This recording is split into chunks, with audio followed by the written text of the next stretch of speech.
ইব্রাহিম আলাইহিস সালামকে আগুনে ফেলানো হচ্ছে। হযরত জিবরাইল বলেন, ইব্রাহিম তোমাকে আগুনের ভিতরে ফেলানো হতেছে, আমার কাছে সাহায্য চাও, আমি তোমারে বাঁচায় দেব। হযরত ইব্রাহিম আলাইহিস সালাম তিনি বললেন, জিবরাইল আমার পরীক্ষা চলতেছে, আমাকে ডিস্টার্ব করো না, আমি তোমার কাছে সাহায্য কেন চাইব? আমি তো এমন কোন অন্ধ আল্লাহর ইবাদত করি না যিনি তার বান্দার দুঃখ দুর্দশা নিজের চোখে না দেখেন। পরীক্ষা পাস করছে না? পাস করছেন কিনা? হযরত ইব্রাহিম বলেন, শোনো জিবরাইল, আমি যদি আগুনের ভিতরে পড়ে যাই আর আগুনে পুড়ে যদি ভস্ম হয়ে যায়, আমার আল্লাহ যদি এতে খুশি হন, তাহলে আমি আমার রব্বুল আলামিনকে খুশি করার জন্য এভাবে 1000 বার পুড়তে আমি রাজি আছি। ইব্রাহিম আলাইহিস সালাম আগুনের ভিতরে পড়ে গেলেন। আল্লাহ রব্বুল আলামিন আগুনের প্রতি নোটিশ করে দিলেন, ইয়া নারু কুনি বারদাও ওয়া সালামান আলা ইব্রাহিম। আগুন আমার ইব্রাহিমের জন্য শান্তিদায়ক, ঠান্ডা হয়ে যা। ইব্রাহিম আলাইহিস সালাম জ্বলছেন, পুড়ে গেছেন। নমরুদ তার প্রাসাদের ছাদে বসে ইব্রাহিম আলাইহিস সালামের পোড়া দৃশ্য দেখে আনন্দ করবে, আগুনের দিকে তাকায় দেখে ইব্রাহিম আরামে বসে আছেন। পোড়া তো দূরের কথা, জামাও পড়ে নাই। ও ডাক দিয়া বলে, রে আগুন, গোটা জাতি নিয়ে তোর পূজা করলাম, আমার দুশমন কেন জ্বালাইতে পারিস না? তোর জ্বালানো শক্তি কি নষ্ট হয়ে গেছে নাকি? আগুনের ভিতর থেকে আওয়াজ বেরিয়ে এলো, নমরুদ, আমার ভিতরে দাহ্য শক্তি, জ্বালানো শক্তি আছে কি নাই যদি প্রমাণ করতে চাও, টেস্ট করতে চাও, তুই নিজে আয়, তোরে সুদ্ধা তাম দুনিয়া জ্বালাই দিতে পারি, ইব্রাহিমের এক গাছা পশম জ্বালাইতে পারি না।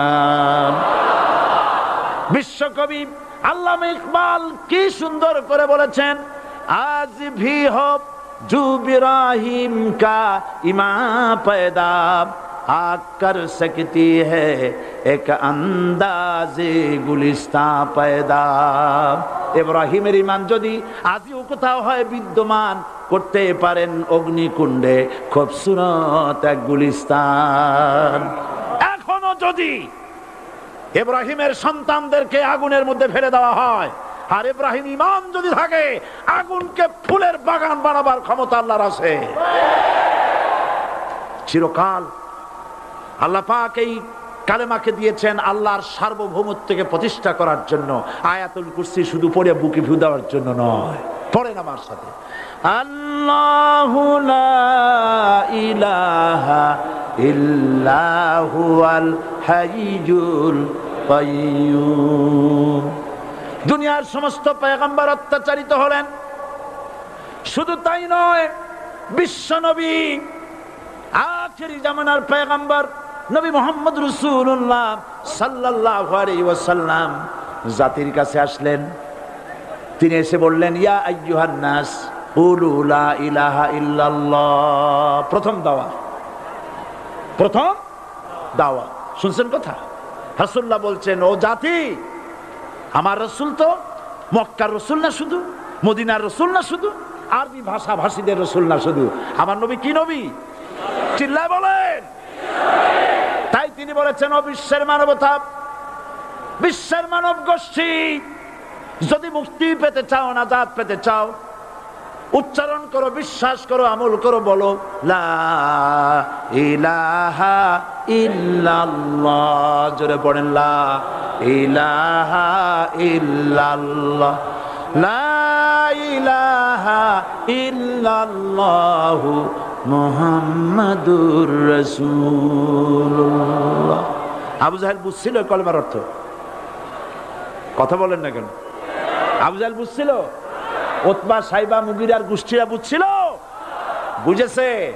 তারপরে তারা চিন্তা করলো যে সর্বনাশ তো করছে, লা ইলাহা, কোন ইলাহ নাই, আইনদাতা নাই, বিধানদাতা নাই, তাহলে আমরা কি ঘরে বসে বসে কি করব? উনি নতুন একজন ইলাহ নিয়ে আসছে, আল্লাহ ছাড়া কোন ইলাহ নাই, তাহলে আমাদের কাজটা কি?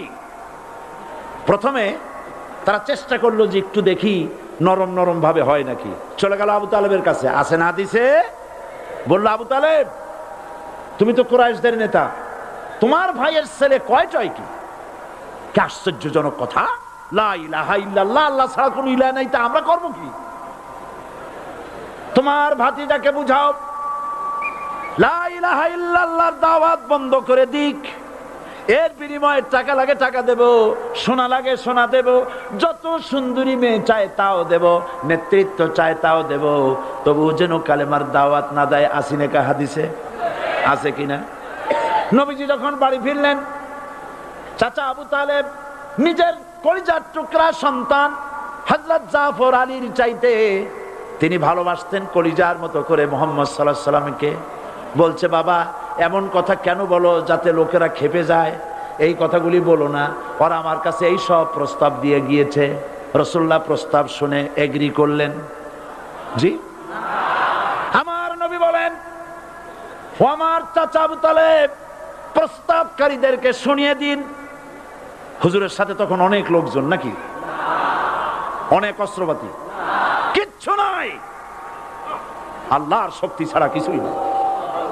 আমার নবী বলেন, ও আমার চাচা আবু তালেব, প্রস্তাবকারীদেরকে শুনিয়ে দেন, যেটা দেওয়া সম্ভব সেটা তো দূরের কথা, যেটা দেওয়া সম্ভব নয় তাও যদি তারা দিতে পারে আমারে, যেমন আকাশের সূর্যটা ধরে এনে ওরা যদি আমার ডান হাতে তুলে দেয়, আকাশের পূর্ণিমার চাঁদটা ধরে যদি বাম হাতে আমার তুলে দেয়, এর বিনিময়ে এক মুহূর্তের জন্য তাওহীদের দাওয়াত আমি বন্ধ করে দেব না।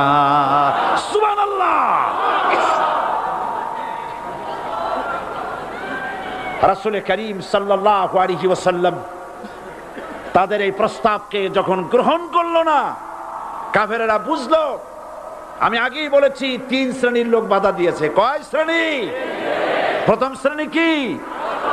রাষ্ট্র শক্তি, তাদের হাতে অস্ত্রপাতি তো খুব শক্তি, আর যারা একবার ক্ষমতায় যায় ওরা মনে করে এই ক্ষমতা থেকে আমাদেরকে কেউ নামাইতে পারবে না। বিংশ শতকের শ্রেষ্ঠ মুজাদ্দিদ আল্লামা সৈয়দ আবুদুল্লাহ মওদুদী রাহমাতুল্লাহ আলাইহি তিনি এক জায়গায় লিখেছেন, স্বৈরাচারীরা তার পতনের সমস্ত ছিদ্র বন্ধ করে, কিন্তু একটা ছিদ্র বন্ধ করতে পারে না, মনের ভুলে সে ছিদ্রটা থেকেই যায়, যেই ছিদ্র দিয়ে আসলে তার পতনটা হবে। ক্ষমতায় গিয়ে মনে করে চিরকাল ক্ষমতায় থাকবো। ভারতের প্রধানমন্ত্রী পণ্ডিত জওয়াহরলাল নেহেরু রাঁচি পাগলাগারদে গিয়েছেন, মেন্টাল হসপিটাল। পাগলেরা নেহেরুকে দেখে আশ্চর্য হয়ে গেছে, এত সুন্দর মানুষ, মাথায় কিস্তি টুপি, গায়ে শেরওয়ানি, মুসলমানি ড্রেসই আলাদা, যদিও তিনি হিন্দু ছিলেন, পরেছেন মুসলমানি ড্রেস। শেরওয়ানি কাদের পোশাক? কাদের পোশাক? হাতে ছড়ি নিয়ে হাঁটা, স্টাইল করে, সুন্দর পাজামা, সুন্দর টুপি, সুন্দর সাজসজ্জা করে, মুসলমানদের ড্রেস। এই ড্রেস পরে তিনি গিয়েছেন, সবসময় যে ড্রেস তিনি পরতেন। পাগলেরা জিজ্ঞেস করছে, তুমি কে গো? উনি বলছেন, আমারে চেনো নাই? আমি ভারতের প্রধানমন্ত্রী পণ্ডিত জওয়াহরলাল নেহেরু। পাগলেরা বলছে, ও সেই কথা, আমরাও যখন একুইটালে আসছিলাম এই তোমার মতো লম্বা লম্বা কথা আমরাও বলছি, থাকো আমাদের সাথে কিছুদিন, তোমার মাথাও ঠান্ডা হয়ে যাবে। ক্ষমতায় যারা থাকে, ক্ষমতার মোহে চতুর্দিকে অন্ধকার দেখে, মনে করে আমার পতন আর হবে না। কিন্তু তোমাকে বুঝিবে যে গোকুলে বাড়ি শেষে গাড়ির চাকা সব সময় উপরে থাকে না। গাড়ির চাকা সব সময় উপরে থাকলে গাড়ি তো চলবেই না, গাড়ির চাকা ঘোরে বলেই তো গাড়ি চলে। সুতরাং এই উপরে তোমার চাকা উপরে এখন আছে বলে, তোমার দলের চাকা উপরে আছে বলে যারা মানুষের উপরে জুলুম করছো, আলেমদেরকে ধরতেছো, মুসল্লিদেরকে ধরে ধরে জেলে ঢুকাচ্ছ, সময় আসবে এমন ইন্দুরের গর্ত অপমানা পালাবার জন্য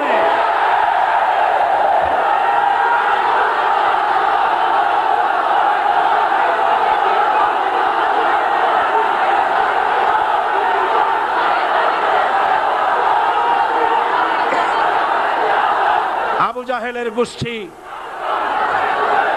জাহেলের গোষ্ঠী মনে করেছে সোজা আঙ্গুলে ঘি যখন উঠলো না, আঙ্গুল বাঁকা করতে হবে। শুরু হয়ে গেল অত্যাচার, শুরু হয়েছে না?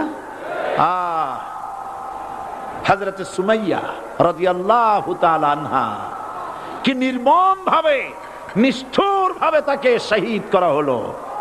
খাব্বাব, খুবাইব, হযরত খাব্বাব রাদিয়াল্লাহু তাআলা আনহুকে দেখে হযরত ওমর একদিন বলছিলেন, খাব্বাব তোমার পিঠে এত গর্ত কেন? এত গর্তওয়ালা পিঠ আর এত চিকুন কোমর আমি তো জীবনেও দেখিনি। হযরত খাব্বাব বলেছেন, ওমর জানো না, ইসলাম কবুল করার অপরাধে, কালেমা পড়ার অপরাধে কাফির বেঈমানেরা আমাকে মারধর করেছে।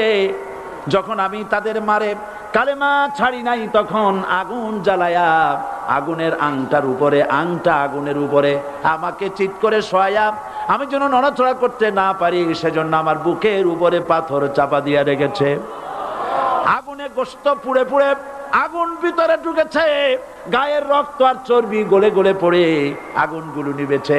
ওই পিঠে যে গর্ত হয়েছে আজও পর্যন্ত সেই গর্ত মিটে যায় নাই। হযরত খাব্বাব রাদিয়াল্লাহু তাআলা আনহু বলছেন, বুখারী শরীফে হাদিসে ভাবে এসেছে, ওয়ান খাব্বাব বিন আরিত রাদিয়াল্লাহু তাআলা আনহু আন্নাহু قال শাকাউনা ইলা রাসূলিল্লাহ সাল্লাল্লাহু আলাইহি ওয়াসাল্লাম ওয়া হুয়া মুতাওয়াসসাদুন বুরদাতুন লাহু ফি জিল্লিল কাবা। আমি গেলাম রাসূলুল্লাহর কাছে, যে দেখি হুজুর বাইতুল্লাহ শরীফের ছায়ায় আরাম ফরমাচ্ছেন।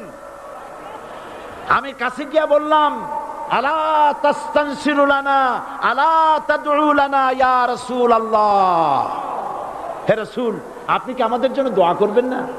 আপনি কি আমাদের জন্য আল্লাহর কাছে সাহায্য প্রার্থনা করবেন না? মার খেয়ে খেয়ে তো শেষ হয়ে গেলাম। শুনতেছেন আপনারা? আল্লাহর নবী উঠে বসলেন, বললেন, খাব্বাব শোনো, তোমাদের আগে যারা এই পৃথিবীতে এসেছিলেন দ্বীনের দাওয়াত দেওয়ার জন্য,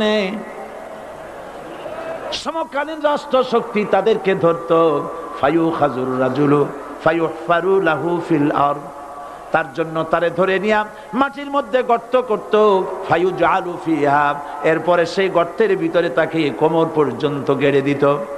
সুম্মা ইউতা বিল মানশার, এরপরে করাত আনা হতো, ফায়ুদাউ আলা রাসিহি, এরপরে করাতটা মাথার উপরে রাখা হতো, ফায়ুজআলু নিসফাইন, এরপরে করাত দিয়া চিরে চিরে জীবিত মানুষটাকে দ্বিখণ্ডিত করে ফেলে দিত।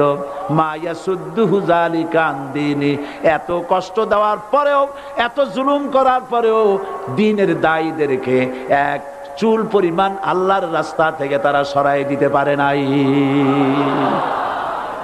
ওয়াল্লাহি, ও খাব্বাব, আমি আমার আল্লাহর নামে কসম করি। মুসলমান কে কসম করতেছে? আল্লাহ রাসূল। আমি আমার আল্লাহর নামে কসম করি, ওয়াল্লাহি লা ইউতাম্মান্নাল্লাহু হাযাল আমর হাত্তা ইয়াসির রাকিবু মিন সানা ইলা হাযরামাউত। সেদিন বেশি দূরে নয়, ইয়েমেনের রাজধানী সানা থেকে শুরু করে সৌদি আরবের হাযরামাউত পর্যন্ত হাজার হাজার মাইল, এই দীর্ঘ পথে যুবতী নারী তার সৌন্দর্যের পশ্চা নিয়া, আর ধনাঢ্য ব্যক্তিরা, সওদাগরেরা তাদের টাকা পয়সা নিয়া একাকিনী অথবা দলবদ্ধ ভাবে মানুষেরা যাতায়াত করবে। লা ইয়াখাফু ইল্লাল্লাহ, মানুষের মনের মধ্যে কোনো ভয় থাকবে না। এমন একটা সময় আসবে, ওয়ালাকিন্নাকুম তাস্তাজিলুন, অথচ তোমরা বড্ড তাড়াহুড়ো করছো। তাড়াহুড়ো করো না, অপেক্ষা করো, ধৈর্য ধরো, মার খাও, জেলে যাও, শহীদ হও, আল্লাহর রাজ কায়েম হবেই হবে।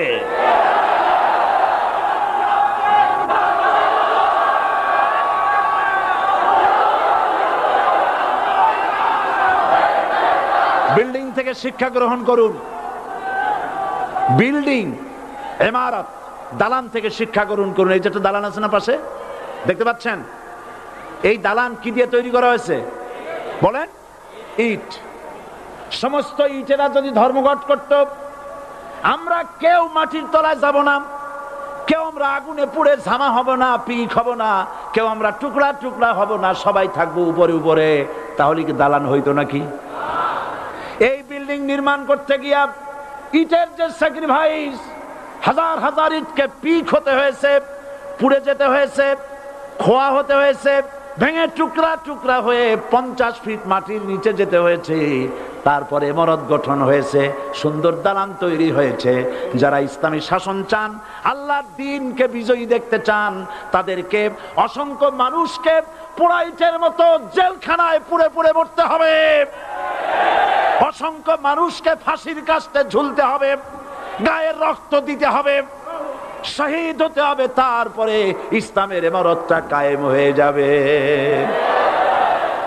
শায়ের কবি কি সুন্দর করে বলছেন, কবি সুন্দর করে বলছেন, ये शहादत गाहे उल्फत में कदम रखना, ये शहादत गाहे उल्फत में कदम रखना, लोग समझते हैं आसा है मुसलमान होना। মানুষেরা মনে করে মুসলমান হওয়া খুব সহজ জিনিস। না, মুসলমান হওয়ার অর্থ হলো শাহাদাতের ঈদগাহে শামিল হয়ে যাওয়া।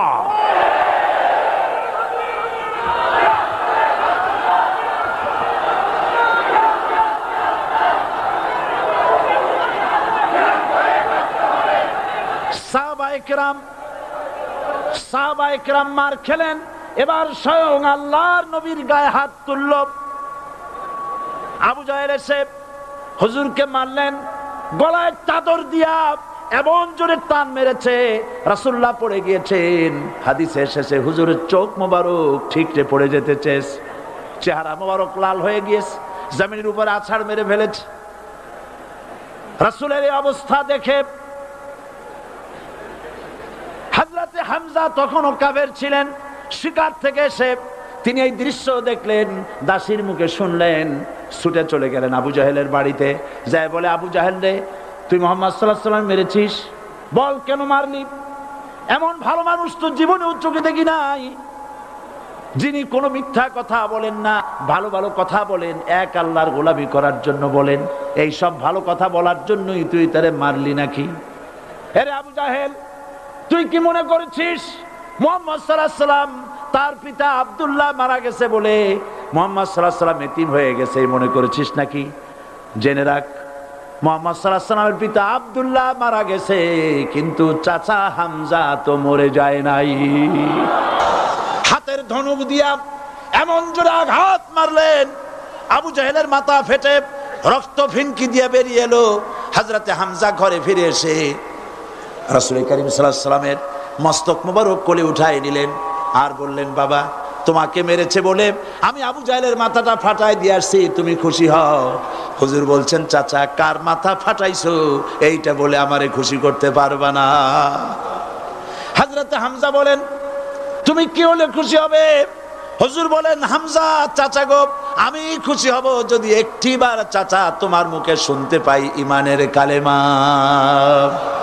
হযরতে হামজা বলেন, মুহাম্মদ সাল্লাল্লাহু আলাইহি ওয়াসাল্লাম, আমি বুঝতে পেরেছি তুমি কোনো সাধারণ মানুষ নও। সাধারণ মানুষ হলে পরে তুমি প্রতিশোধে বিশ্বাসী হতে, খুশি হতে। প্রতিশোধে বিশ্বাসী হও নাই, তুমি অবশ্যই আল্লাহর নবী, কোনো সন্দেহ আমার নাই। তুমি সাক্ষী থাকো, আমি পড়ে নিলাম, লা ইলাহা ইল্লাল্লাহু মুহাম্মাদুর রাসূলুল্লাহ। জোরে পড়ে, লা ইলাহা ইল্লাল্লাহু মুহাম্মাদুর রাসূলুল্লাহ। ঘাবড়াবার কারণ নাই। এর অর্থ এই নাই যে আপনারা কালেমার দাওয়াত দিবেন আর রাষ্ট্রশক্তি আপনারে পিটাইতেই থাকবে, আপনার কোনদিন আপনার সুদিন ফিরে আসবে না। বিষয়টা কি এমন না? আমার আল্লাহর ওয়াদা শুনুন, ওয়ালা তাহিনু ওয়ালা তাহজানু ওয়া আনতুমুল আলাউনা ইন কুনতুম মুমিনিন। মুমিন যদি হও, আমি তোমাদেরকে বিজয় দান করব। সুবহানাল্লাহ বলেন। আজ যদি আমাদের উপরে বিপদ এসে থাকে, তাহলে তার একমাত্র কারণ পূর্ণাঙ্গ ঈমানের অভাব আমাদের মধ্যে রয়েছে, ঠিক কিনা? আজ পৃথিবীতে সব থেকে মার খায় কারা? চিল্লায় বলো। আলজেরিয়ায় কারা? বসনিয়ায় কারা? চেচনিয়ায় কারা? প্যালেস্টাইনে কারা? আহা, প্যালেস্টাইনের মুসলমানদেরকে মারি মেরে শেষ করে দিল। দেখছেন ছবিতে না দেখেন না? প্যালেস্টাইনের মুসলমানদের যে কে যখন মারা হচ্ছে, বাংলাদেশের প্রধানমন্ত্রী তখন আমেরিকায় ক্লিনটনের সঙ্গে কথা বলতেছেন। তিনি ক্লিনটনের কাছে তার পিতৃ হত্যার জন্য দায়ী সাজাপ্রাপ্ত 3 জন ব্যক্তিকে ফেরত চাচ্ছিলেন। আমার দৃষ্টিতে এটা কোনো অপরাধ নয়। সন্তান তার পিতার প্রতি আকর্ষণ থাকবেই। আমার আপত্তি সেখানে আপনি প্রধানমন্ত্রী শুধু শেখ পরিবারের প্রধানমন্ত্রী নন, শুধু আওয়ামী লীগের প্রধানমন্ত্রী হওয়া উচিত নয় আপনার। আপনি পৃথিবীর দ্বিতীয় বৃহত্তম বাংলাদেশের 12 কোটি মুসলমানের প্রধানমন্ত্রী। পিতৃ হত্যার আসামি ফেরত চাইলেন, কিন্তু বিল ক্লিনটনের আশ্রয় প্রশ্রয় লালিত পৃথিবীর অসভ্য জাতি সন্ত্রাসী ইহুদিরা প্যালেস্টাইনের মুসলমানদেরকে পাখির মতো গুলি করে হত্যা করছে। আপনি কেন এর জবাব চাইলেন না?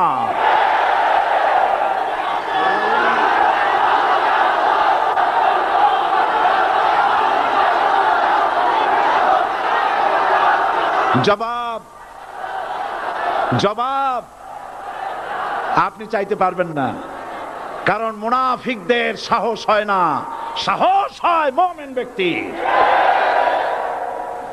বিল ক্লিনটনকে বলা দরকার ছিল, এই ইসরায়েলকে তোমরাই বসিয়েছো, মধ্যপ্রাচ্যের বিষ ফোড়ায় পরিণত করেছো তোমরা।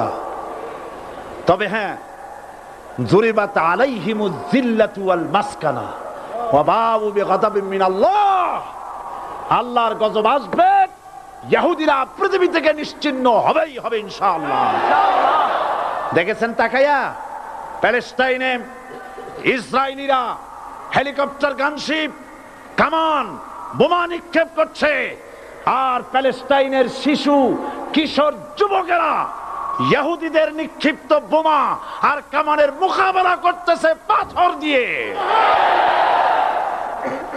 আমি আমার অন্তরের অন্তঃস্থল থেকে ধন্যবাদ জানাই, মোবারকবাদ জানাই খালিদ বিন ওলীদের উত্তরসূরি, খাব্বাব খোবাইবের উত্তরসূরি প্যালেস্টাইনের ওই সব যুবকদেরকে যারা কাফের বেঈমান ইহুদিদের মোকাবেলা করতেছে ইট আর পাথর দিয়ে। আর আমি আমার অন্তরের অন্তঃস্থলের সমস্ত ঘৃণা দিয়ে আমি ধিক্কার জানাই পৃথিবীর মুসলিম শাসকদেরকে, যারা মুসলমানদের মার দেখে চুপ করে যারা বসে আছে।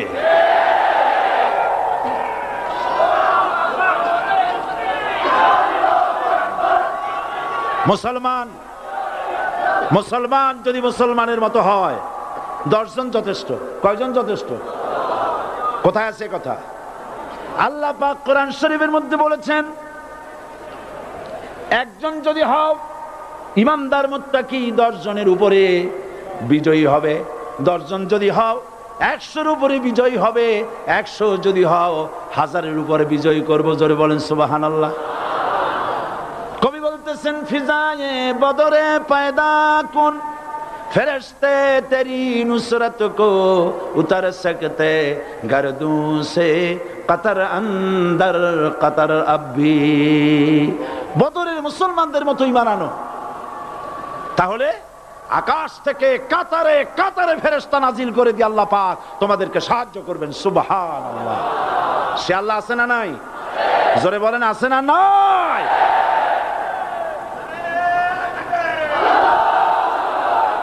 সেই আল্লাহ রাব্বুল আলামিন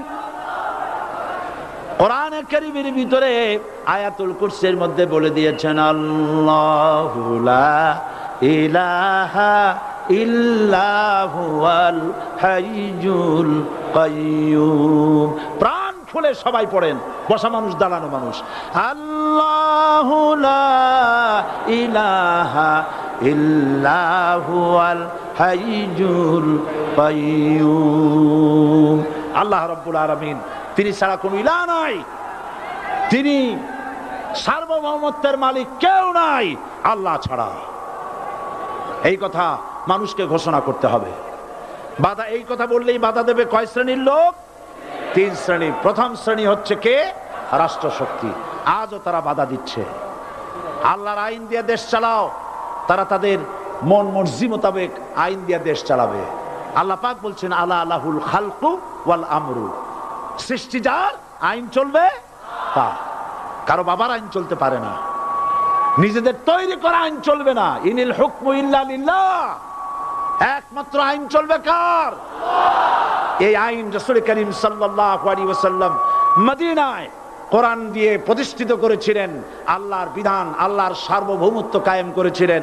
কোরআন সংবিধান হলো, চুরি বন্ধ হলো, ডাকাতি বন্ধ হলো, জেনা বন্ধ হলো, হত্যা বন্ধ হলো, ধর্ষণ বন্ধ হলো, সব কিছু বন্ধ হয়ে গিয়ে মুসলমানেরা শান্তি লাভ করলো, পৃথিবীর মানুষ শান্তি লাভ করলো। সুবহানাল্লাহ বিহামদিহি। আজ মুসলমানেরা শত্রু চেনে না, বন্ধু চেনে না। বন্ধুকে বানাইছে শত্রু, শত্রুকে বানাইছে বন্ধু। কে বন্ধু কে শত্রু চিনাই দিবেন কে? আল্লাহ। বলেন কে দিবেন? আল্লাহ রাব্বুল আলামিন কোরআনে কারীমের মধ্যে পরিষ্কার করে বলেছেন লাতাজিদান্না আশাদ্দান নাসি আদাওয়াতান লিল্লাযীনা আমানুল ইয়াহুদা ওয়াল্লাযীনা আশরাকু। আল্লাহ পাক বলছেন, হে রাসূল, মানুষের ভিতরে দুইটা শ্রেণী মুমিনদের জন্য সব থেকে জঘন্য দুশমন। কয়টা শ্রেণী? দুইটা। একটা হলো ইহুদ আর একটা হলো মুশরিক। একটা হলো ইহুদি আর একটা হলো মুশরিক। এটা হলো তোমাদের দুশমন। আর আজ আমাদের দেশে, পৃথিবীর বিভিন্ন দেশে মুসলমানেরা মুশরিকদের সঙ্গে সম্প্রীতি বাড়াচ্ছে, মুসলমানদের সাথে শত্রুতা বাড়াচ্ছে। আজ আমার দেশে পূজা পার্বণে বাধা নাই। পূজা পার্বণে বাধা আছে? পূজা পার্বণে বাধা নাই। বাধা কোথায়? কোরআন শরীফের তাফসীর মাহফিলে। কোরআনের তাফসীরের মাহফিলে বাধা দেওয়া হচ্ছে। গান বাজনায় 144 ধারা নাই, কিন্তু কোরআন শরীফের মাহফিলে 144 ধারা দেওয়া হচ্ছে। যারা দিচ্ছে তারা আবার ওমরাও করে, হজও করে। ওরা আমাদের বলে আমরা নাকি ধর্মের নামে রাজনীতি করি। বলে না? আমরা নাকি ধর্মের নামে রাজনীতি করি। আমি বলি ধর্মের নামে আমরা রাজনীতি করি না, আমরা ধর্মীয় রাজনীতি করি। কথাটা বুঝে আসছে কিনা?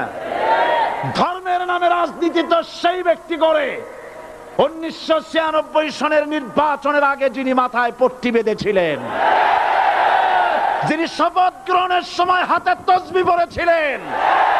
ধর্মের নামে রাজনীতি তিনি করেছেন। আজ অনেকগুলি ডিগ্রি পেয়েছেন তিনি, অনেকগুলি ডিগ্রি পেয়েছেন। কয়টা? মুখস্থ হয়ে গেছে আপনাদের। শকুনেরা, শকুন যদি গরুর গোশত কিনে খাওয়া লাগতো, 80 টাকা কেজি দরে শকুনে এত গোশত কিনা খাইতে পারতো না। লেখাপড়া করে যদি ডিগ্রি নেওয়া লাগতো, এত ডিগ্রি কপালে জুটতো না। পয়সা দিয়া ম্যানেজ করা ডিগ্রি, কিন্তু 9টা নিলে কি হবে? আসল ডিগ্রিটা এখনো বাকি আছে। আসল ডিগ্রি কোনটা? নির্বাচনের আগে পট্টি বেঁধে তসবিহ নিয়ে গোটা জাতিকে যে সফলভাবে প্রতারণা করতে আপনি পেরেছিলেন, মহা প্রতারক হিসেবে সেই ডিগ্রি আগামী নির্বাচনের মোক্ষম সময় জনগণ আপনার গলায় পরায় দেবে।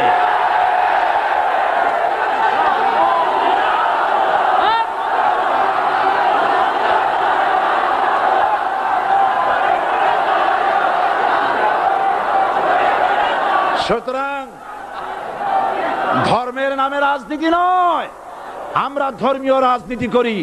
আমরা এই কোরআনের রাজনীতি করি। এই কোরআন নিয়ে বাঁচতে চাই, এই কোরআন নিয়ে মরতে চাই। এই কোরআন থেকে আমাদেরকে বিচ্ছিন্ন করতে চায় কাফের, বেঈমান, মুশরিকেরা।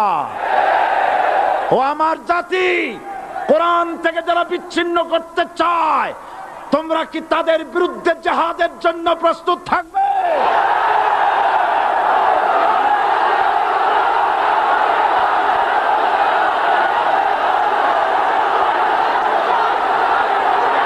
বসেন, বসেন, বসেন, বসেন, বসেন। আমি বুঝতে পেরেছি বিষয়টা কি। আসরের পরের থেকে বসা তো, সুযোগ পাইয়া খাড়া হইয়া কোমর সোজা করলেন। বসেন সবাই, বসেন। কোমর সোজা হয়ে গেছে, বসেন। এত বড় মাহফিল, জীবনে আর একটা পাবো নিশ্চয়তা আছে কি? জোরে বলেন, আছে? আজ আমাকে কথা বলতেই হবে ইনশাআল্লাহ, কারণ আগামীতে আবার আপনাদের সাথে দেখা হবে কিনা আমি জানি না। কথা বলতেই হবে। বসেন, কেউ দাঁড়িয়ে থাকবেন না। আমি দেখতে পাচ্ছি বাংলাদেশের ভাগ্য আকাশে উত্তর গগনে কালো মেঘ জমা হয়েছে, ঝড়ের পূর্বাভাস লক্ষ্য করছি। যদি মোকাবেলা করতে না পারেন সক্ষম ভাবে, এমন অন্ধকার গাঢ় কালো অমাবস্যার রাত আসতে পারে যার সুবে সাদে খাওয়া অসম্ভব। সুতরাং আপনারা কি কাপুরুষের মতো কাফের মুশরিকদের গোলামি করে মরতে চান? বিড়ালের মতো 500 বছর বেঁচে থাকার কোনো লাভ নাই। সিংহের মতো 1 ঘন্টা বাঁচতে চাই। আমাদেরকে বলা হয় সাম্প্রদায়িক উস্কানিমূলক কথা নাকি আমি বলি। পত্রপত্রিকা দিছে না তারা? সাম্প্রদায়িক উস্কানি কথা, সাম্প্রদায়িক উস্কানিমূলক কথা বলি। সেই জন্যই বোধহয় শত শত মুসলিম আমাদের কাছে এসে মুসলমান হয়। মানুষে আর বোকা বানানো যাবে না। যাবে কি? আর বোকা বানানো যাবে? তারপর বলছে কি? এরপরে বলছে, আমাকে বলছে রাজাকার। শুনে রাখো, চট্টগ্রামের লক্ষ লক্ষ জনতা, পার্লামেন্টে যখন আমাকে এই কথা বলা হয়েছিল, আমার পার্লামেন্টের কলিগ জাফরুল্লাহ চৌধুরী সাহেব বসে আছেন এখানে। হ্যাঁ, জাফরুল ইসলাম চৌধুরী বসে আছেন পাশে। প্রধানমন্ত্রী সুদ্ধা, অন্তত 3 শতাধিক পার্লামেন্টের সম্মানিত সদস্যরা সেদিন বসা। 1997 সনের বাজেট বক্তৃতা যখন আমি করতেছিলাম, ডক্টর কুদরতে খোদা, নাম রাখছে কুদরতে খোদা, আসলে গজবে খোদা। এই লোকটি নাস্তিক, ইসলামের চূড়ান্ত দুশমন। তার প্রণীত শিক্ষা ব্যবস্থার যখন সমালোচনা করছিলাম, ট্রেজারি বেঞ্চ থেকে আমাকে বলা হলো রাজাকার। আমি আমার সমস্ত শক্তি একত্রিত করে বলেছিলাম, শুধুমাত্র হিন্দুস্তানের রাজাকারেরাই আমাকে রাজাকার বলতে পারে। আমি বলেছিলাম 1973 সন পর্যন্ত আমি বাংলাদেশের কোন রাজনৈতিক দলের নেতা এবং কর্মী ছিলাম না। আমি রাজাকার নই। আমাকে রাজাকার বলে যদি তাকেও প্রমাণ করতে না পারে, 10 কোটি টাকার মানহানি মামলা দায়ের করব। আমার এই বক্তব্য সারা দুনিয়া শুনেছে। পার্লামেন্টে আমার এই বক্তব্য রেকর্ড হয়ে আছে। সেদিন 3 শতাধিক পার্লামেন্ট মেম্বারের কেউ আমার চ্যালেঞ্জ গ্রহণ করেন নাই। যে কোনো ব্যক্তি পার্লামেন্টে গিয়ে আমার বক্তৃতা দেখে আসতে পারেন। এরপরে 1997 সনের 7ই অক্টোবর দৈনিক জনকণ্ঠ পত্রিকা যখন আমার বিরুদ্ধে লিখলো, সেই পত্রিকায় সাইদির ওপেন চ্যালেঞ্জ 8ম পাতা, 1997 7ই অক্টোবর, এত বড় 2 কলামে হেডিং।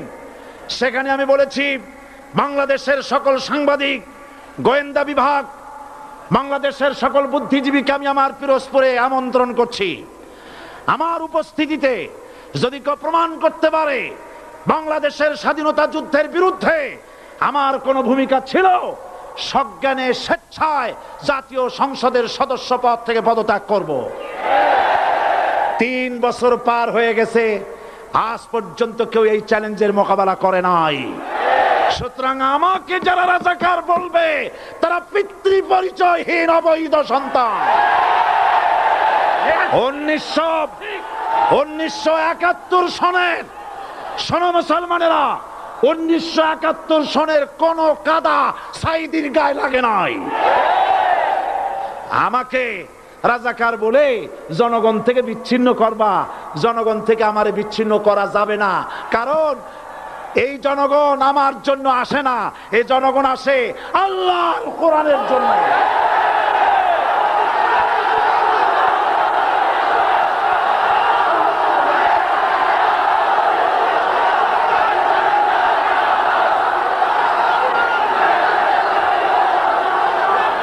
আজকে আর যারা ইসলামের কথা বলে, যারা ইসলামের কথা বলে তারাই রাজাকার, তারাই মৌলবাদী। মৌলবাদী বললে আমরা অসন্তুষ্ট হই না, কারণ মৌলবাদী শব্দটা আসছে মূল থেকে। মৌল শব্দ এসেছে মূল থেকে। মূলবাদী তার মানে যারা মূলে আছে। মূল হলো কোরআন, মূল হলো হাদিস, মূল হলেন আল্লাহ, মূল হলেন আল্লাহ রসুল। আমরা আছি মূলে। এখন বলেন তো মূলের শক্তি বেশি না আগার শক্তি বেশি? আমাদের যারা মৌলবাদী বলে ওরা হলো আগাবাদী। মূলে আছে কত কোটি? 12 কোটি। মূলে আছে কত কোটি? আর আমাদের যারা মৌলবাদী বলে ওই থাকো গাছের আগায়, আমরা মূলে। লাফালাফি বেশি করবা না, 12 কোটিতে গাছের গোড়া আসতে নানা দেবে, মামু বাড়ি দিল্লি গিয়ে পড়বা, বাংলার জমিনে জায়গা হবে না। এ কথা বিশ্বাস করো। বাংলাদেশের মুসলমানদের শরীরে এক বিন্দু রক্ত থাকতে শয়তানের তৈরি করা ধর্ম নিরপেক্ষ মতবাদ বাংলার জমিনে কায়েম হতে দেওয়া হবে না, হবে না।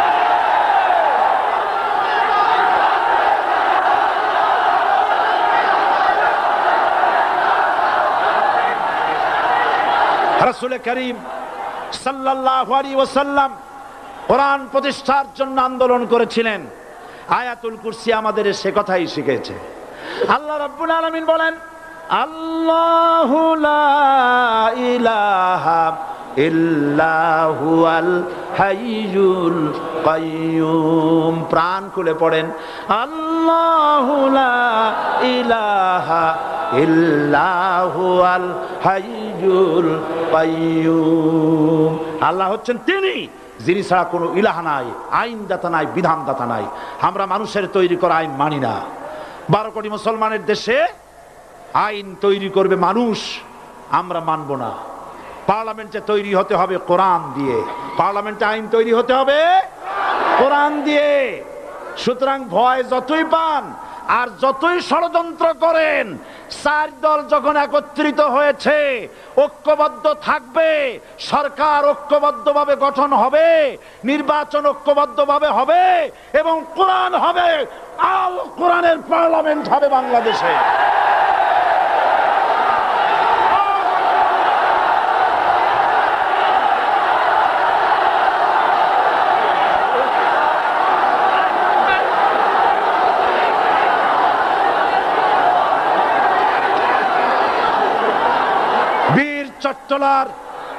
বীর চট্টলার মুসলমানেরা, বীর চট্টলার মুসলমানেরা স্বাধীনতার ঘোষণা এই চট্টগ্রাম থেকে স্বাধীনতার মহান ঘোষক প্রেসিডেন্ট জিয়াউর রহমান সাহেব দিয়েছিলেন। এই চট্টগ্রাম থেকেই ইসলামী রাষ্ট্রের ঘোষণা হবে।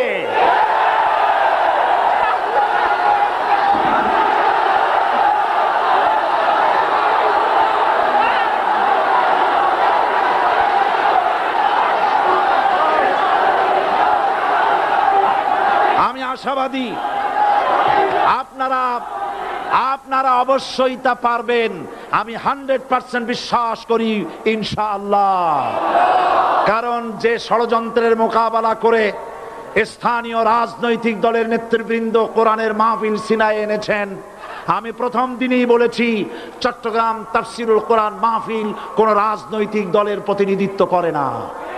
এটা কোন জামাত শিবিরের একক সম্পদ নয়, এটা চট্টগ্রামের মুসলমানদের কলিজার টুকরা তাফসিরের মাহফিল। সুতরাং এই মাহফিল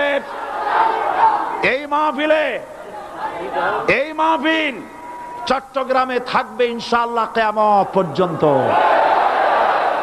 144 ধারা 288 হয়ে গেছে, ষড়যন্ত্র পায় পায় চলে গেছে।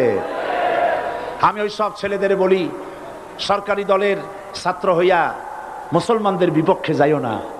এদেশের ভাগ হয়ে গেছে দুটো শিবির, বোঝাই যাচ্ছে একদিকে ভারতের পা চাটা গোলাম নাস্তিক মোরতাদ শ্রেণীর বুদ্ধিজীবী এবং তাদের মদতপুষ্ট সরকার, আর একদিকে ইসলামী শক্তি, ইসলামী দল আর দেশপ্রেমিক জাতীয়তাবাদী শক্তি। একদিকে হিমালয় পাহাড় আর একদিকে সূচ ইঁদুর। আল্লাহ বিজয় দেবে মুসলমানদের। কাদের বিজয় হবে? বাংলাদেশে কোরআনের রাজ কায়েম হোক, তাকে আপনারা চান? কারা কারা চান দুহাত উঁচু করে দেখান। দাঁড়াবেন না, দাঁড়াবেন না।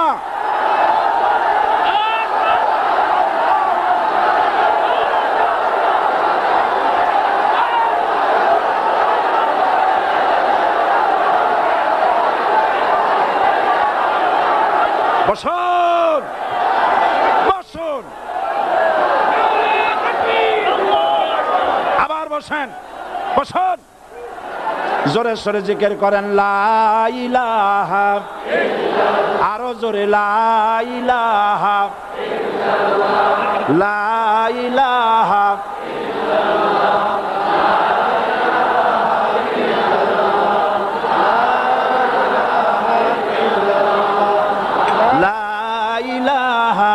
ইল্লাল্লাহ, লা ইলাহা ইল্লাল্লাহ, লা ইলাহা ইল্লাল্লাহ মুহাম্মাদুর রাসূলুল্লাহ।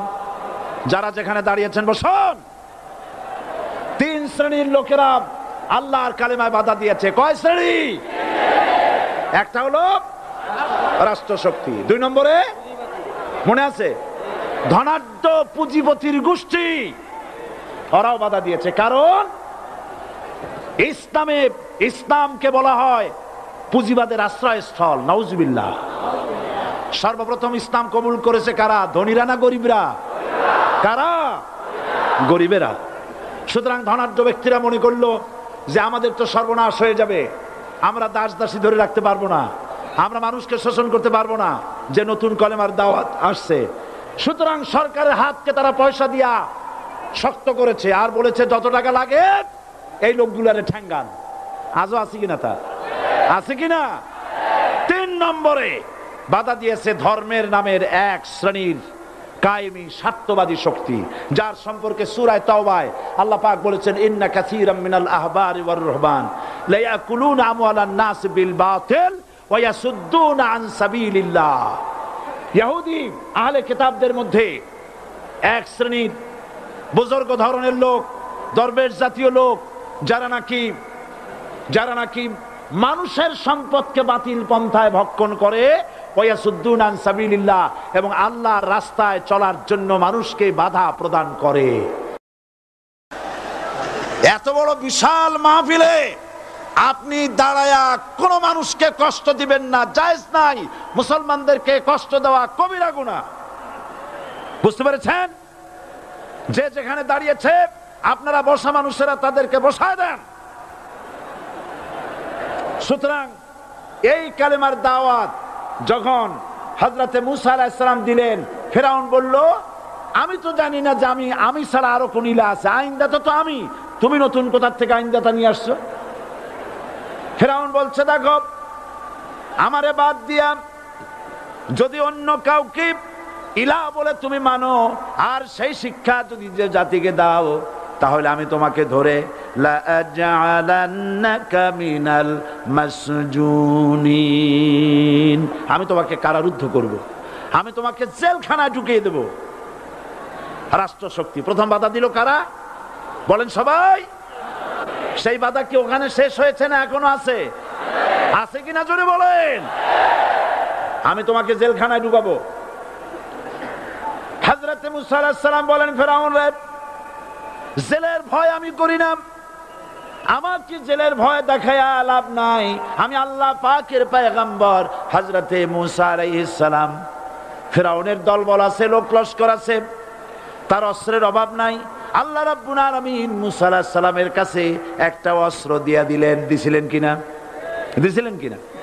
আল্লাহ পাক হযরত মুসা কি বলেছেন? ওয়া মা তিলকা বিয়ামিনিকা ইয়া মুসা, মুসা রে তোমার হাতে ওটা কি? মুসা আলাইহিস সালাম বললেন এটা লাঠি। আল্লাহ পাক বললেন ফেলে দাও লাঠি। লাঠি ফালায় দিলেন, কি হয়ে গেল? হিয়া হাইয়াতুন তাসআ, লাঠি হয়ে গেল। এখন লাঠি পড়ে সাপ হয়ে গেল। সাপ দেখে নবী হোক, ওলি হোক, সাহাবী হোক আর আলেম হোক, সাপ দেখলে ভয় করে না মানুষের? মুসা আলাইহিস সালাম ভয় পাইছে। আল্লাহ রাব্বুল আলামিন হযরত মুসাকে শোনায় দিলেন, খুযহা ওয়া লা তাখাফ সানুঈদুহা সিরাতাহাল উলা, খোঁজ ধরো, লা তাখাফ, ভয় পেও না। আল্লাহ বলছেন ধরো, ভয় পেও না। ধরার সঙ্গে সঙ্গে স্বাভাবিক অবস্থায় ফিরে আসবে, আবার লাঠি হয়ে যাবে। এখন আল্লাহ বলছেন ধরো, মুসা আলাইহিস সালাম কি ভয় পাওয়া উচিত হবে? উচিত হবে? মুসা আলাইহিস সালাম কি ভয় পাইছিলেন? কারণ হচ্ছে এই দুশমনের শক্তিটা খুব বড়ই দেখা যায়, মনে হয় যেন অনেক বড়, কি জানি কি। আল্লাহ পাক বলছেন ইন্না কাইদাশ শায়তানে কানা দাঈফা, শয়তানের চক্রান্ত যতই তুমি মনে করো অনেক ষড়যন্ত্রের জাল বিস্তার হয়ে আছে, আল্লাহ কয় কিছুই না, দাঈফা, অত্যন্ত দুর্বল। আল্লাহ পাক বললেন ধরো। মুসা আলাইহিস সালাম সাপ ধরলেন, সঙ্গে সঙ্গে লাঠি হয়ে গেল। ফিরআউন বরদাস্ত করলো না, রাষ্ট্রশক্তির পক্ষ থেকে আক্রমণ শুরু হলো। অপরাধ কি? মুসা আলাইহিস সালামের অপরাধ কি? কি অপরাধ? মাশাআল্লাহ, বুঝতে পেরেছেন। অপরাধ হচ্ছে তিনি বলেছেন লা ইলাহা, জোরে বলেন লা ইলাহা ইল্লাল্লাহ। এই কালেমাকে আজ আমরা ভিক্ষার বুলি বানাইছি। এটা হলো সার্বভৌমত্বের বুলি, এটা হচ্ছে আল্লাহ পাকের সার্বভৌমত্বের কথা। আজ আমরা মানুষের কাছে আমরা শুনি, মানুষেরা ভিক্ষা চায়, লা ইলাহা ইল্লাল্লাহ, এক মুঠ চাউল দেন, লা ইলাহা ইল্লাল্লাহ 10 খান পাই দেন। এই হচ্ছে কালেমার জিকির। আবার কেউ কেউ জিকির করতেছে লা ইলাহা আস্তে, ইল্লাল্লাহ জোরে, এমন জোরে কলব সাফ করে, কলব তাতে থাকলেও পারে গেলেও পারে। এই কালেমার জার, এর আঘাত পয়গম্বররা মেরেছেন। হযরত মুসা আলাইহিস সালাম যখন বলেছেন লা ইলাহা ইল্লাল্লাহ, এই ধাক্কা ফিরআউন বরদাস্ত করতে পারে নাই। দরিয়ায় নীলের ভিতরে আল্লাহ পাক ডুবাইয়ে শেষ করে দিয়েছেন, দেন নাই? হযরত মুসা আলাইহিস সালাম তার উম্মতেরা দরিয়ার পাশে বসে দ্বীনি কথাবার্তা বলতেছেন। এমন সময় ফিরআউন, তার শত্রু হচ্ছে মুসা আলাইহিস সালাম। শত্রু কেন? মুসা কি ফিরআউনের পাকা ধানে মই দিয়েছে নাকি? বলেন আপনারা।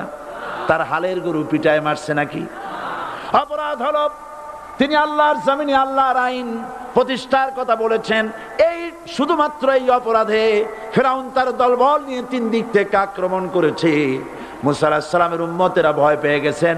তারা বলছেন ইন্না লামুদরাকুন, আমরা পাকড়াও হয়ে গেছি। 3 দিকে সাড়াশি আক্রমণ, 3 দিকে শত্রু, একদিকে দরিয়া, পালাবার রাস্তা আছে? হযরত মুসা আলাইহিস সালাম ভয় পেয়ে গেলেন, সারেন্ডার করলেন না। হযরত মুসা আলাইহিস সালাম বললেন কাল্লা, কখনো নয়, ভয় পাওয়ার কোনো কারণ নাই। রব্বি সায়াহদিন, অবশ্যই আমার রব আমার জন্য রাস্তা করে দিবেন। ভয় পাইও না, আমার রব রাস্তা করে দিবেন। আল্লাহ রাব্বুল আলামিন হযরত মুসা আলাইহিস সালামকে অর্ডার করলেন, হাতের লাঠি দিয়া দরিয়ার উপরে আঘাত করো। হযরত মুসা আলাইহিস সালাম দরিয়ার উপরে আঘাত করলেন। রাস্তা ছিল দরকার একটার, এক বাড়িতে আল্লাহর হুকুমে লাঠি দিয়ে একটি আঘাত করার সঙ্গে সঙ্গে হযরত মুসার তার সঙ্গী সাথী দরিয়া পার হওয়ার জন্য দরিয়ার মধ্য দিয়ে আল্লাহ 12টা রাস্তা পয়দা করে দিলেন। সে আল্লাহ আছে না নাই? এত আসতে বলেন কেন? ভয় পাওয়ার কারণ আছে? রাষ্ট্র শক্তি বাধা দিয়েছে সমস্ত নবীদেরকে। কেন? নবীদের চরিত্র খারাপ? জোরে বলেন, নবীদের চরিত্র খারাপ? নবীদের চাইতে মাসুম বেগুনাহ উন্নত চরিত্রের মানুষ আল্লাহর আকাশের নিচে জমিনের উপরে আর হয় নাই। তোমরা যে সব নেতাদের পিছনে দৌড়াও, অমুকের সৈনিক, নেতা নেতা করে মরো, এইসব নেতা যাদের পিছনে দৌড়াও, এই নেতাগুলি, আমি জিজ্ঞেস করি আপনাদেরকে, এই নেতাগুলি জীবনে একবারও জেনা করে নাই? এ ব্যাপারে অনুসারীরা আপনারা কি নিশ্চিত? মিথ্যা কথা জীবনেও কয় নাই, প্রতারণা করে নাই, ঠাট্টা করে নাই, বিদ্রুপ করে নাই, মদ খায় নাই, মানুষ হত্যা করে নাই। কিসের নেতা? নেতা হচ্ছেন সেই ব্যক্তি যিনি বলেছেন, ও আমার স্ত্রীরা, ও আমার সাহাবীরা, রাতের আধারে আমার মধ্যে যা আচরণ দেখতে পাও, দিনের আলোতে আমার মধ্যে যা দেখতে পাও, সবগুলি খুলে খুলে মানুষের কাছে বলে দাও। তার নাম বিশ্বনবী মুহাম্মদ রাসূলুল্লাহ সাল্লাল্লাহু আলাইহি ওয়াসাল্লাম।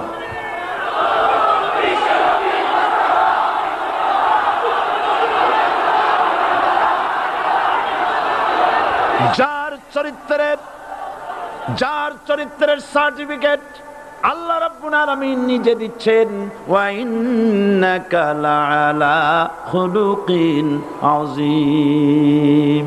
নবী হে, উন্নত চরিত্রের উপরে আপনি প্রতিষ্ঠিত। সুবহানাল্লাহ। কে সার্টিফিকেট দিচ্ছেন? আযীম, আযীম। আরবিতে চওড়াকে বলা হয় আরিদ, গভীরতাকে বলা হয় আমিক। কত প্রশস্ত, যা মাপার কোনো ফিতা নাই, কত গভীর, যা মাপার কোনো যন্ত্র নাই, এইটাকে আরবিতে বলা হয় আজিম।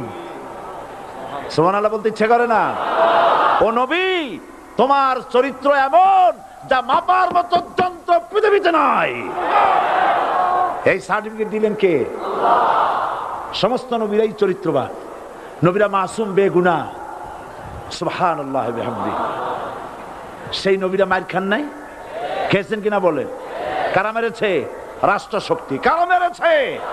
কারণ নবীরা বলেছেন লা ইলাহা ইল্লাল্লাহ। পড়েন সবাই, লা ইলাহা ইল্লাল্লাহ। আপনিও যদি নবীদের মতো, সাহাবীদের মতো বুঝা এই কলেমার দাওয়াত দেন, বাধা আসবেই। বোঝাবুঝির ব্যাপার, বুঝতেই সারলো। কত মাহফিল হয় বাংলাদেশে, হয় না? কোনো বাধা নাই, ঠিক কিনা?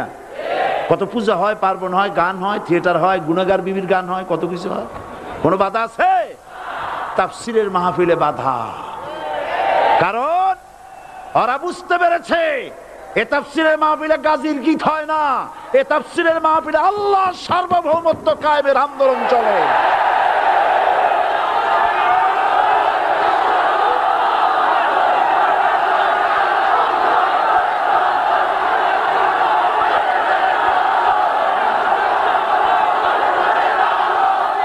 এবার দেখুন, এবার কলেমা বোঝেন, কালেমা বুঝুন। বঙ্গভবনের সামনে দাঁড়ায়া, গণভবনের সামনে দাঁড়িয়ে আপনি যদি কালেমার জিকির করতে থাকেন, লা ইলাহা ইল্লাল্লাহ, লা ইলাহা ইল্লাল্লাহ, লা ইলাহা ইল্লাল্লাহ, লা ইলাহা ইল্লাল্লাহ, 2-1 ঘন্টা, 2-4 ঘন্টা, দেখবেন অফিসাররা এসে বলবে, না জানি কোন খাজা বাবা আসছে, আসেন আসেন, নিয়ে খাইতে দেবে, হাদিয়া দেবে। যেহেতু যিনি পড়তেছেন উনি বোঝেন না কি বলতেছেন, আর যারা দাওয়াত দিয়ে নিয়ে গেল ওরা টের পায় নাই যে কি শুনে দাওয়াত দিতেছে। কিন্তু আপনি যদি বঙ্গভবন, গণভবন, সেক্রেটারিয়েট আর পার্লামেন্ট এর ভিতরে ঢুকে যদি বলেন, কোন মানুষের তৈরি করা আইন মানি না, কোন সরকারের সার্বভৌমত্ব স্বীকার করি না, কারো বিধান মানি না, কারো তৈরি করা আইনের সামনে মাথা নত করি না, আল্লাহ ছাড়া কারো বিধান মানি না, হাদিয়া আসবে, খাইতে দেবে, পকেটে টাকা দেবে, খাওয়াবে এক জায়গায় নিয়ে। কোন জায়গায়? লাল দালানে। বোঝাবুঝির ব্যাপার। পয়গম্বরেরা দাওয়াত দিয়েছেন আয়াতুল কুরসি ফরজ নামাজ পড়িয়া, দেখছি অনেকেই জামার বুতাম টুতাম খুলিয়া তারপরে জোরে একটা ফু দেন। অসুবিধা নাই, ফু আপনি দেন, কিন্তু কি পড়ে ফু দিচ্ছেন আপনি কি বুঝছেন কিছু? সুবহানাল্লাহ। বুঝলি কি এই চেহারা হয়? এতগুলো মানুষ লাগে নাকি বিপ্লব করতে, কালেমার রস কায়েম করতে? 313 জন মুসলমান যথেষ্ট পৃথিবীতে।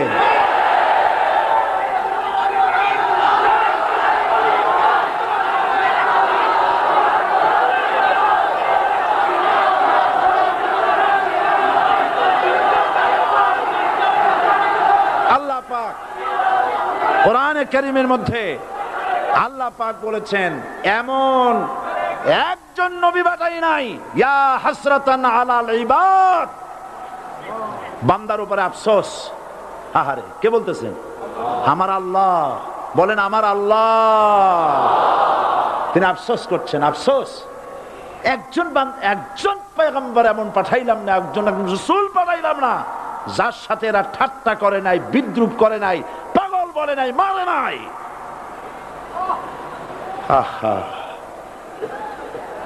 অপরাধ আল্লাহর সার্বভৌমত্ব প্রতিষ্ঠার অপরাধ। হযরত ইব্রাহিম আলাইহিস সালাম তিনি যখন এই কালেমার দাওয়াত দিয়েছেন নমরুদের বিরুদ্ধে, নমরুদ বলেছে মান আশাদ্দু মিন্না কুওয়া, আমার চাইতে শক্তিশালী আর কে আছে? আনা রব্বুকুমুল আলা, আমি তোমাদের বড় প্রভু। নাউজুবিল্লাহ। কই থেকে একটা তুমি বলছো লা ইলাহা ইল্লাল্লাহ, আমি তো ইলাহ। হযরত ইব্রাহিম আলাইহিস সালাম কি কালেমার দাওয়াত পেশ করার অপরাধে অগ্নিকুণ্ডের ভিতরে ফালাবার ব্যবস্থা হয়ে গেছে। আল্লাহ পাক সব ঘটনা কোরআনে বলে দিয়েছেন কিনা বলেন? কেন বললেন এই সমস্ত কথা? এই জন্য বলেছেন ফেরাউন মরে যাবে, নমরুদ মরে যাবে, কিন্তু তাদের প্রেতাত্মারা যুগে যুগে তারা বেঁচে থাকবে। আগুনের ভিতরে ফালাবার ব্যবস্থা হয়েছে। আল্লাহ পাক বলে দিয়েছেন আমার রাস্তায় যদি চেষ্টা করো, জিহাদ করো, আমার সাহায্য তোমরা পাবে। ওয়া কানা হাক্কান আলাইনা নাসরুল মুমিনিন, মুমিনদেরকে সাহায্য